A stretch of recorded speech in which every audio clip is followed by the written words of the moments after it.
Hello everyone, today we will discuss about listening module. तो listening module में जो listening blanks होती हैं, those are the very very important part. तो listening, यहाँ पे लिसनिंग में आप चेक कर सकते हो आपके पास क्या क्या रहेगा। एक तो समराइज रिटन टेक्स्ट जो है which is a very very important. यहाँ पे कुछ पार्ट्स रहेंगे जो इंपॉर्टेंट होंगे। Fill in the blanks important है। उसके बाद क्या है यहाँ पे हाईलाइटेड इनकरेक्ट वर्ड, ये इंपॉर्टेंट है। And write from the dictation, ये राइट फ्रॉम द डिक्टेशन, जो डिक्टेशन है ना, ये आपके लिसनिंग में मार्क्स देगी, राइटिंग में मार्क्स देगी और आपके रीडिंग में मार्क्स देगी। ठीक है। और ये जो यहाँ पे मॉड्यूल नंबर, ये एसएसटी है। नंबर 2 लिसनिंग ब्लैंक्स, नंबर 3 आपके जो हाईलाइट इनकरेक्ट है, नंबर 4 कौन से है, डिक्टेशन। यही आपके आपके जो लिसनिंग में, राइटिंग में और रीडिंग में इनको बूस्ट अप करेंगे। तो today I will explain you about the listening blanks. इसको कैसे करना है, आपने जो भी आपको वर्कशीट, सपोज जो भी आपके पास पेपर होएगा और आपके पास पेन होएगा, डेली आपने एटलीस्ट 45 to 50 जो लिसनिंग ब्लैंक्स हैं इनकी प्रैक्टिस करनी है। और आपने ध्यान कहाँ पे रखना है, जैसे यहाँ पे क्वेश्चन है का आप देख सकते हो, यहाँ पे मैंने इसको पोज कर देती हूँ। यहाँ पे जैसे यहाँ पे क्या लिखा हुआ है, सम चिल्ड्रन आर नेचुरली मोर। आपने ये जो वर्ड है ना नेचुरली मोर, यहाँ पे जो लाइन है यहाँ पे ब्लैंक, इस ब्लैंक के पास वाले 2 वर्ड्स के ऊपर प्रॉपर फोकस करना है। अपना माइंड पूरा कंसंट्रेट करके आपने सुनना है। और यहाँ पे नेचुरली मोर पे ध्यान रखना, स्क्रीन पे भी ध्यान रखना, और पेन जो है उसको आपने साथ में साथ जो आपको सुनाई दिया उसको ईजी आपने उसी टाइम पे आपने उसको लिख लेना है। बिकॉज़ यहाँ पे जो स्पीड होती है इनके बोलने की, दैट इज़ वेरी फास्ट, और आपको नहीं समझ लगेगा। अगर एक भी स्किप हो गई तो मार्क्स आपका कटेगा। Okay, few of them might be, यहाँ पे वर्ड लिखा हुआ ना माइट बी, माइट बी। और एक चीज़ आपको मैं ट्रिक बताती हूँ, जहाँ पे इसका आंसर होता है ना वहाँ पे ये आके थोड़ा सा स्लो होता है। ठीक है, तो ये आपको ट्रिक अपनाना है। फर्स्ट ट्रिक क्या रहेगा, आपने अच्छे से कंसंट्रेट माइंड हो के सुनना है। बाकी आपने कुछ नहीं सुनना, जस्ट जो नेचुरली मोर, जो ब्लैंक के पास वाला जो वर्ड होएगा उसको आपने अच्छे से सुनना है। ठीक है। और स्पीड उसकी जो है, आपने सपोज सॉरी आपने लिखना भी है साथ में, जो वर्ड है ना अपनी कॉपी पे लिख लेना है। Let's attempt one question. Children are naturally more sociable and enjoy interacting with others from a young age.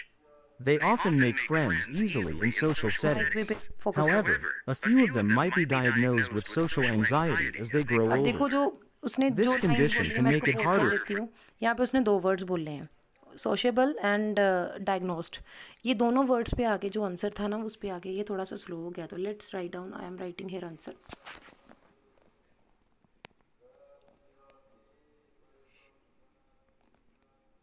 Okay, first is done, second one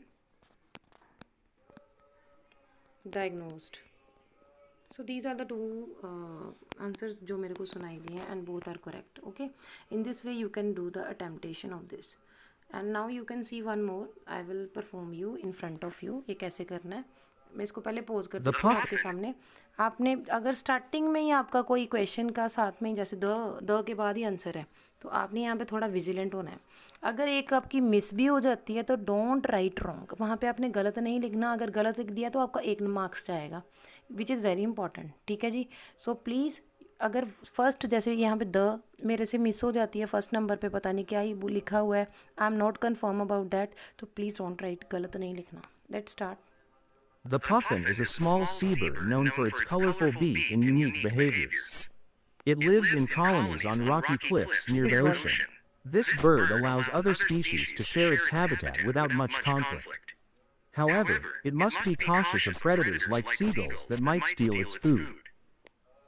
और यहाँ पे ये जो बोल रहा है ना, अलाउज पूछा उसने, बोला प्रेडिटर्स बोला उसने, एस का जो साउंड आता है ना उसको ध्यान से सुनना है। अगर आपने जैसे अलाउ बोल दिया ना, वहाँ पे उसने अलाउज बोला है, एस बोला है पीछे।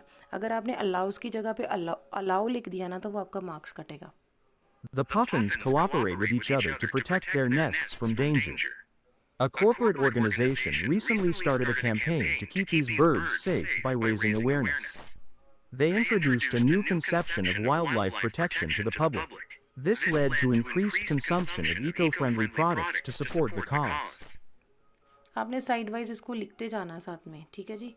जो भी आपको आंसर सुनाई देता है वो आपने लिखना है। जैसे मेरे को यहाँ पे परफिन सुनाई दिया तो मैंने लिख देती हूँ।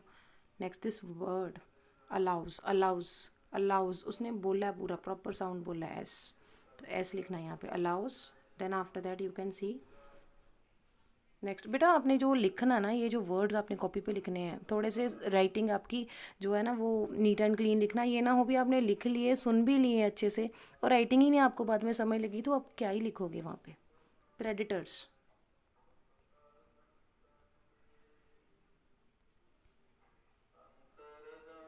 Sorry,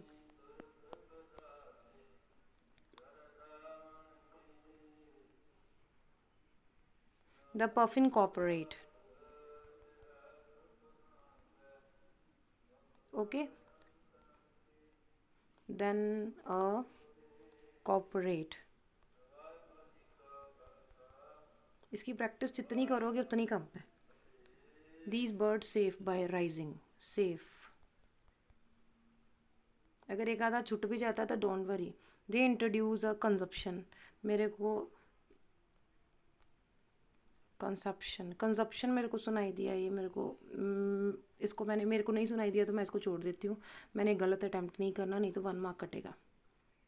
and the last one is consumption था ये, ओके। मैंने एक नहीं अटैम्प्ट किया बिकॉज मेरे को सुनाई नहीं दिया, तो मैं क्यों गलत करूँगी। तो you can C out of 8, अब चेक कर लो कहीं पे मेरी मिस्टेक है। सॉरी, यहाँ पे था कॉर्पोरेट, मेरे को कॉर्पोरेट सुनाई दिया, मैंने स्पेलिंग गलत लिख दिए। तो please you have to do the practice of these questions properly. और जो इसके स्पेलिंग्स रहेंगे उसका मैं PDF आपको अपलोड कर दूँगी, मैंने ऑलरेडी अपलोड किया हुआ है। तो प्लीज़ उन स्पेलिंग्स की अच्छे से प्रैक्टिस कर लो, वही स्पेलिंग जो है वो बार बार रिपीट होते हैं। In this way you can do the listening module, fill in the blanks, listening fill in the blanks, which means listening blanks, though that is a very very important part. And सबसे the important जो इसमें से है वो dictation है।